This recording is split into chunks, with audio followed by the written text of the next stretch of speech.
Hi, this is Sarah Mikesell with the Poultry Site, and today we're here with Jonathon Cade. He is the president of HyLine. Thanks for being with us today, Jonathon. Well, thanks for the opportunity to speak to you. Very good. We're here at IPPE in Atlanta. Tell us a little bit about what's new at HyLine. Well, HyLine is really the world's leading egg layer supplier, and we're very proud about that. We have a big responsibility for our customers, but I guess the main thing is it's continuous improvement. That's what we talk about, and we talk about being a global business, but we like to operate regionally and locally. Got it. Because that allows us to then listen to our customers, understand the market trends, and really then make our layer varieties really fit for purpose.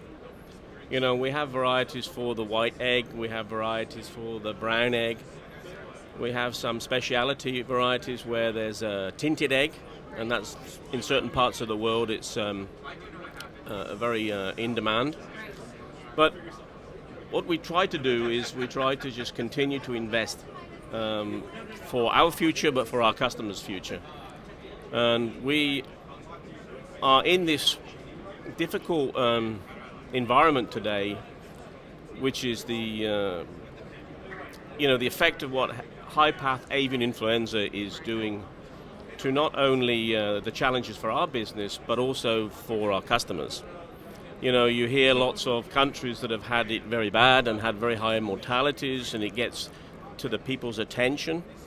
But what it really does, it ends up creating these egg prices that are shifting.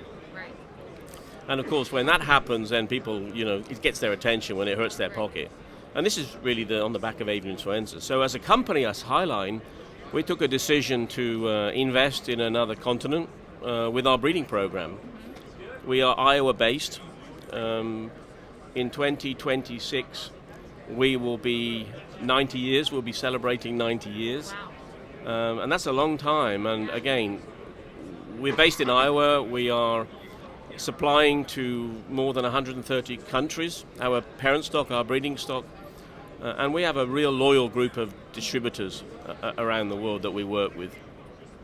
So we took the decision that because avian influenza was in the state of Iowa on a constant basis, that we really had to protect ourselves and our pure lines, our pedigree birds. So we have built a farm now in Brazil, and we will make sure that then becomes in our rotation of farms for our genetic program. Right. So that's a big step forward. We just completed a renovation on our hatchery, and our hatchery was quite old, but the building was sound, and so we renovated the hatchery because, we want to make sure we can deliver quality genetics to our customers. And as a company, from a support point of view, we put a lot of our resources of people into giving support to our customers, technical support in health management, in nutrition. And so we've got a great team of people that we positioned around the world. Back to the philosophy that we have is a global business, but local. Right. So we have people with the language skills and the cultural awareness, and they're close to the customer as well. So I think that's what we've been doing is our investment, our continued investment both in our products, in our infrastructure, and making sure that we can keep the continuity of supply to our customers. Very good. And you talked a little bit about avian influenza, but what are some of the other key drivers that you see that are really shifting the industry? Of course, the biggest one, I guess, in our industry is the move from conventional cage egg production to non-cage. And there's various different systems. People refer to it as cage-free, but it could be in a barn system, which is inside a house, or free range, or pasture. Here in the US, they call it pasture-raised. And I think that's the fundamental shift we see in how eggs are being produced. Of course, it was driven predominantly it was driven in the beginning in Europe, but of course it's now around the world. And here in the US, there's a rapid growth now towards producing eggs outside of the cages. So that's one big thing. And of course, the challenge with that is these depending on the country and the customers, the units are quite big. So that in itself brings challenges to clean the farms correctly and maintain good hygiene and things like that. So I think the shift from cage to cage-free. But we've also got to remember there's lots of continents, Asia, India, Africa, which is still, they just want to produce a very cost-effective egg. And so a lot of the population of birds are still sitting in the cages. Are there any other drivers, big key drivers that you see kind of shifting the industry right now or making a dent in some of the conventional thinking? I guess one topic that's quite high in I wouldn't say media, but in the world of producing day-old layer chicks is the how to deal with the males that are not used in this process. And there's lots of techniques that are some in practice, and some countries have kind of mandated this, mostly in Europe. But I see that this will continue to reach out around the world, and that is how to sex how to determine the sex of the chick in the egg. As I said before, there's some successful techniques for the brown layers, which is a little easier to do, but it's more difficult with the white layers. And the issue is that we as a breeding company want to be at the forefront of this, and we have a lot of support from our owners in developing and working on ideas.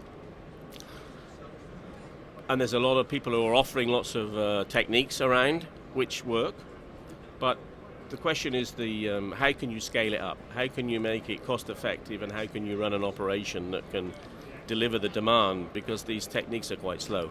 Right.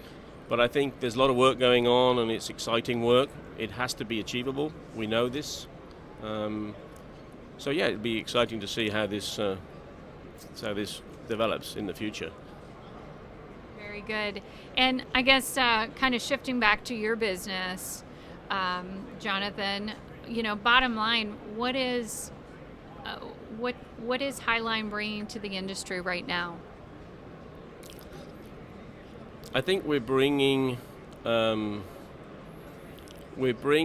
varieties of layers, as I said before. I want to repeat myself, that are fit for purpose, and this is what we will continue to do in our research programs, in our logistics, so that we can get and deliver to our customers. For our business, avian influenza, as well as being potentially at risk from our own operations, because we have birds obviously, right, is how do we deliver to our customers. And high-path avian influenza is a trade barrier, and a trade barrier means that you can't ship from one country to the other. So we're trying to make sure that we can have continuity of supply. So that's number one. I think the second piece is just to make sure that our customers are keeping their hens longer and longer in production because of the breeding that we're doing. And so we need to make sure that we are technically supporting them on how they can do that, because there's ways that you have to do things slightly different in order to make sure that laying hen can keep producing till a later age. So that's one part of our investment there. And then I guess the other part is just to make sure we keep listening. I want our team to be the best listeners out there to our customers, and to bring good advice to give them and make sure they have good results. Because if they're profitable, that makes us profitable. Right. And we're all together to make it a win-win. Right. So that's really the bottom line. Fantastic. Thank you, Jonathon, so much for all the information. Thanks for your time today. I know this is a busy show for you guys. So thank you very much. I appreciate it. Thanks for stopping by, and remember, everybody think HyLine. This is Sarah Mikesell with the Poultry Site.